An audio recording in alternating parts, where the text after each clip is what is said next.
للشاعر العراقي مشعل فحيمة الاسلمي، فليتفضل مشكور.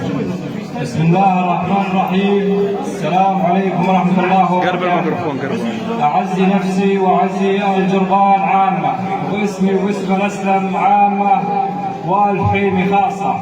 أقدم أحر التعازي إلى أسرة الجربان، فقيدنا أبو فارس سيف المراجل، وعسى الله يرحمه والبقية بحياة الباجين، رجل ما يتعوض. وهذه بيات في حق أبو فارس، وش ما يقولون الشعار في حق قليل.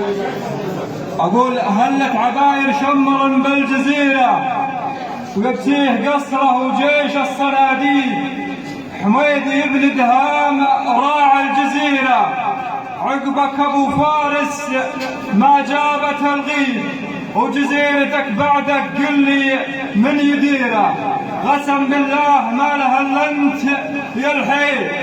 وهذه قصيدة ثانية من ابن عمي الشاعر ابو مشعل الفحيمي من الرياض المملكة السعودية، وانقل لكم تعازية. ويقول فيها القصيدة ابو فارس: لو تجتمع كل القصايد والاشعار، لا شك تقف كلها دون ترتيب، ما عاد له قيمة ولا لون وبهار.